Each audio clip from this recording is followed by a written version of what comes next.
Muy buenas, esto es AB Positivo y si quieres saber qué es la alopecia y qué puedes hacer contra ella, no te pierdas este vídeo.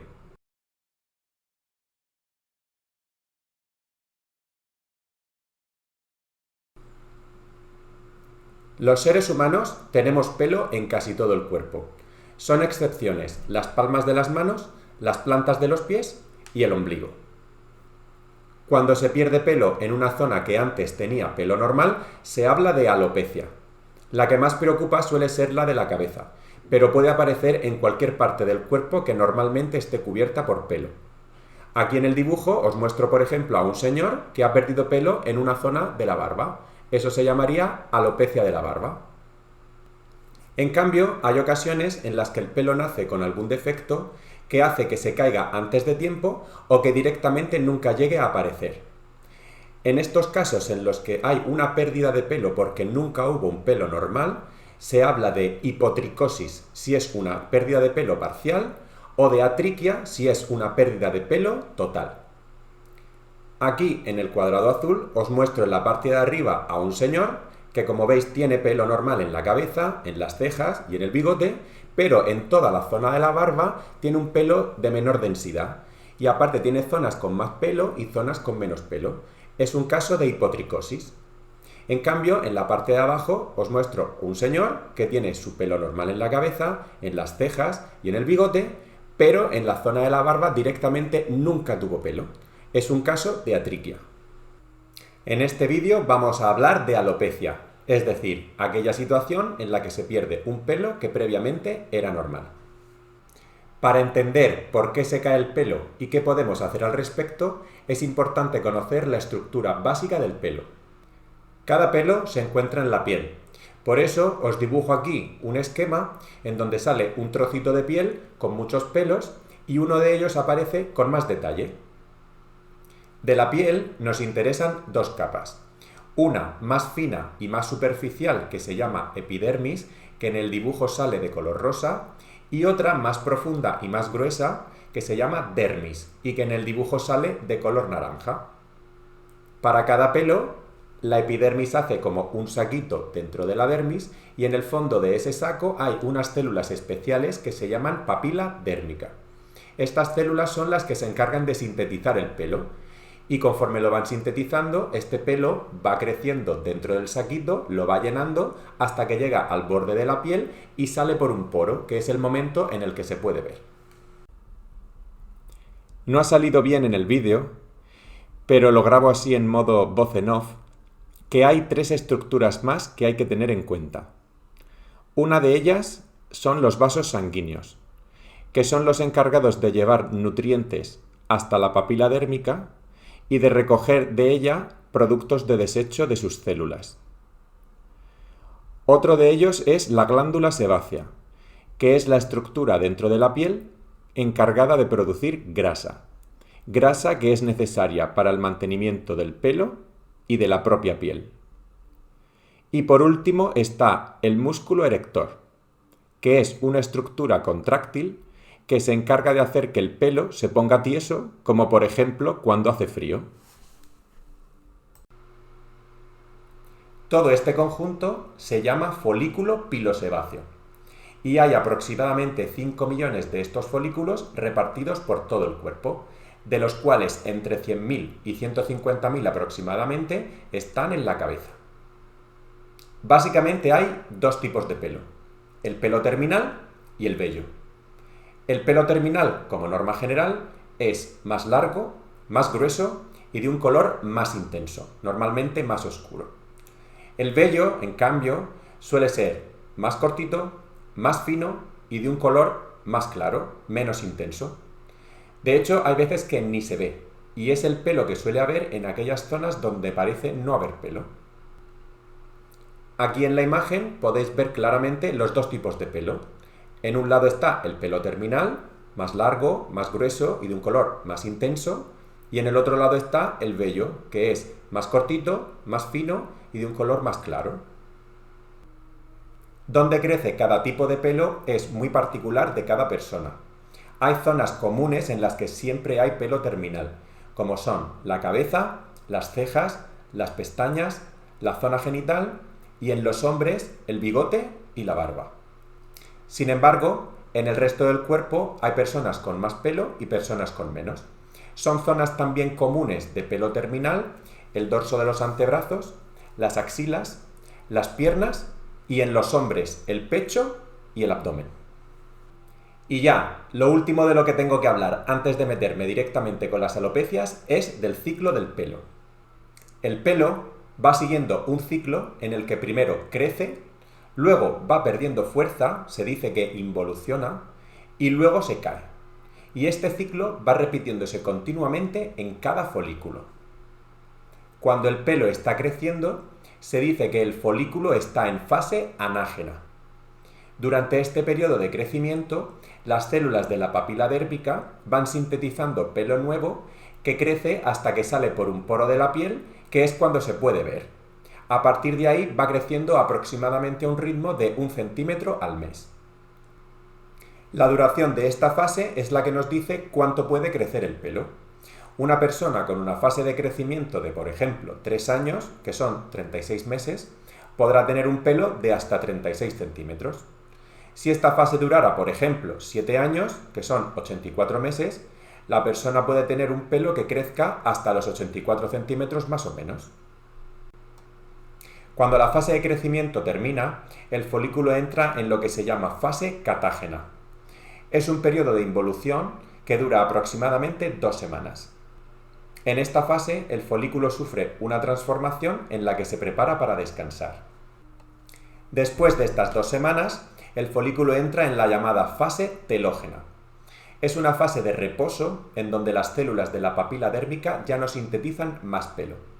Y este pelo se va haciendo poco a poco más superficial hasta que se cae.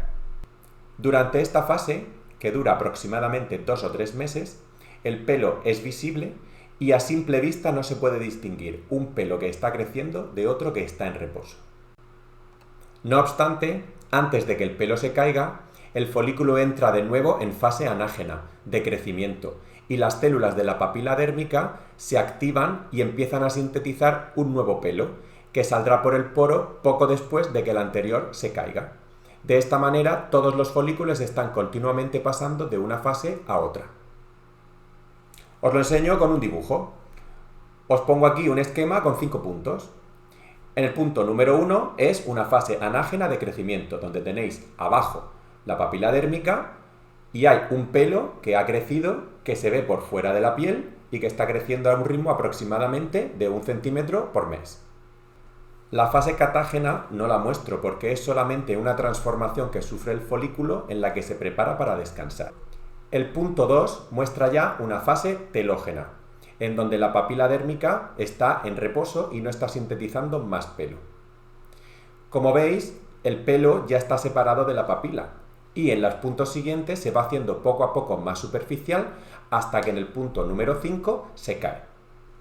Sin embargo, lo importante es lo que está ocurriendo en la papila dérmica. Como podéis ver en el punto número 2, la papila está ya separada del pelo. En el punto número 3 está ya tan en reposo que solamente hay un hilito que la comunica con el pelo que sigue haciéndose más superficial. Pero ya en el número 4, cuando el pelo es todavía más superficial, ya aparecen células alrededor de la papila dérmica de nuevo, que está activa, está sintetizando un nuevo pelo. Y ya en el punto número 5, cuando el pelo del ciclo anterior se va a caer, ya hay otro pelo que está a punto de salir de nuevo por el mismo poro. Esto es para que se vea cómo las distintas fases están superponiéndose entre sí, de manera que cada folículo va pasando continuamente de una fase a otra. Aproximadamente un 85-90% de todos los folículos están en fase de crecimiento, un 1% está en fase de involución y un 10-15% están en fase de reposo. En la cabeza se caen entre 50 y 150 pelos todos los días como promedio. Y ahora sí, vamos a hablar de las causas de alopecia. Hay muchas cosas que pueden hacer que el pelo deje de crecer con normalidad y se caiga, pero todas se pueden resumir en 2. Una de ellas es la destrucción del folículo pilosebáceo. Algo ocurre que destruye alguna estructura necesaria para fabricar pelo. Es lo que buscamos, por ejemplo, con la depilación por láser. En ella usamos el láser para destruir el folículo pilosebáceo y que el pelo deje de crecer. Otra de ellas es la alteración del ciclo del pelo. Este ciclo puede alterarse de varias maneras. Una de ellas es con una fase de crecimiento muy corta, es decir, el pelo crece poco. Otra de ellas es con una fase de reposo muy larga, es decir, el pelo se cae mucho. Y una tercera es la combinación de las dos anteriores, una fase de crecimiento corta con una fase de reposo larga, es decir, el pelo crece poco y se cae mucho. En definitiva, lo que ocurre es que el pelo se cae más deprisa de lo que crece. Y ahora vamos a hablar de algunas de las causas que pueden producir alopecia. Algo muy frecuente es que haya algún déficit, es decir, que el cuerpo no tenga suficiente de alguna sustancia que necesita para producir pelo. En este caso, el cuerpo guardará lo poco que tenga de esa sustancia para órganos más importantes, por ejemplo, el cerebro, el riñón o el corazón. También tenemos que considerar las causas físicas, por ejemplo, un golpe, una herida, una quemadura. Son todo cosas que destruyen o dañan el folículo pilosebáceo por compresión, por tracción o por cambios de temperatura muy bruscos. Otro factor que puede producir alopecia son las hormonas. Las hormonas son sustancias que van ayudando al folículo pilosebáceo a regular su ciclo y cuando se encuentran en cantidades inadecuadas, el pelo puede entender por error que tiene que caerse, sobre todo cuando predominan un tipo de hormonas que se denominan andrógenos. La alopecia puede estar causada también por infecciones, es decir, por microbios que atacan al folículo pilosebáceo y lo destruyen. Los microbios pueden también producir infecciones en la piel y el folículo que le pilla en medio recibe un daño. Hay ocasiones en las que el pelo se cae como consecuencia de alguna intoxicación, por medicamentos o por alguna sustancia tóxica como por ejemplo el tabaco, el alcohol o las drogas. En estos casos, estas sustancias pueden alterar el funcionamiento del folículo pilosebáceo o pueden consumir muchos recursos que el cuerpo tendrá entonces que quitarle al folículo para llevarlos a otro sitio donde hacen más falta. El organismo, para defenderse de la mayoría de estas agresiones y luego para arreglar los desperfectos, recurre al sistema inmunitario. El sistema inmunitario lo que hace es destruir todo aquello que ya no sirve, células muertas, toxinas, microbios, y estimula a los tejidos para que arreglen todo aquello que se ha roto. Este proceso se llama inflamación y, como norma general, es algo beneficioso porque ayuda al cuerpo a mantenerse en buen estado. Sin embargo, hay ocasiones en las que la inflamación es muy intensa o se mantiene demasiado en el tiempo. Es lo que ocurre cuando la agresión es muy fuerte o es muy prolongada, o bien cuando existen enfermedades del sistema inmunitario que lo mantienen muy activo. En estos casos es posible que se destruyan por error cosas que no estaban rotas. Si el folículo pilosebáceo es una de esas cosas, puede aparecer una alopecia. Imagínate una infección en la piel que como norma general el cuerpo resuelve sin ningún problema, se destruyen los microbios y se deja la piel intacta, pero que si el sistema inmunitario se activa de manera excesiva, produce una inflamación tan grande que puede destruir cosas que estén en la piel que no deberían ser destruidas, por ejemplo, los folículos pilosebáceos, produciendo entonces una zona de alopecia. Por último, hay que considerar a la ansiedad y al estrés. Estas circunstancias consumen muchos recursos corporales y pueden obligar al organismo a tener que quitarle esos recursos al folículo pilosebáceo para dárselos a otra estructura que hace más falta. Además, también pueden alterar la secreción de hormonas y alterar el funcionamiento del sistema inmunitario, por lo que entenderás que son una causa de alopecia muy importante. En el caso del pelo de la cabeza, la ansiedad además pone en marcha otro mecanismo que puede producir alopecia.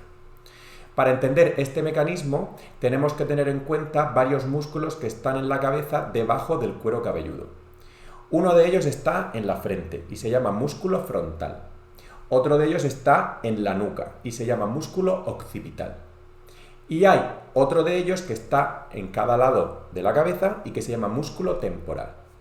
En medio de todos ellos hay un tejido que es como muy poco elástico, que es como cuero y que se llama galea aponeurótica. La ansiedad hace que estos músculos sufran contracturas y que la galea aponeurótica que está en medio se ponga más tensa de lo habitual. Esto puede dar lugar a dolores de cabeza que se notan como si llevaras un casco que te queda más pequeño de la cuenta. Son las llamadas cefaleas tensionales. Pero es que, además, piensa que todos los vasos sanguíneos que le llevan nutrientes al cuero cabelludo y por lo tanto al folículo tienen que atravesar esta galea aponeurótica, y si se encuentra más tensa de la cuenta, los vasos sanguíneos pueden tener un poquito de obstrucción. Esto puede hacer que haya dificultades para que los nutrientes lleguen hasta el folículo, que puede debilitarse o directamente desaparecer. Y ahora sí, vamos a intentar contestar a la pregunta que ha motivado todo este vídeo, y es: ¿qué hago si se me está cayendo el pelo? En primer lugar, no te asustes. Como hemos comentado antes, el pelo se cae. Es más, el pelo se tiene que caer. Es parte de su ciclo y ocurre más en unas épocas del año que en otras. Como norma general, las consultas por caída del pelo se multiplican en otoño. Recuerda que se pueden caer hasta 150 pelos al día sin que pase absolutamente nada. Si el pelo te llega más allá de las orejas, 150 pelos pueden formar un manojo muy voluminoso, con lo cual es un mal método para valorar cuánto se te está cayendo el pelo. Para eso es mejor que te fijes en el grosor de la coleta si te llega, o que te fijes en la intensidad de las entradas, o directamente que te fijes en la densidad capilar. En segundo lugar, ten cuidado con las heridas, los golpes, las quemaduras, la exposición solar. Todas las agresiones que sufras en la piel o en el cuero cabelludo pueden destruir folículos, por lo que la precaución es fundamental. En tercer lugar, piensa que el pelo es un lujo para tu cuerpo. Aunque para ti sea muy importante porque es parte de tu imagen, para tu organismo hay otras cosas mucho más importantes. Por lo que si no tiene energía o no tiene recursos para todo, el pelo es uno de los primeros sitios de donde va a ahorrar. Por eso es muy importante cuidar tu cuerpo con un buen estilo de vida y cuidar tu pelo con una buena higiene y utilizando productos adecuados y de calidad.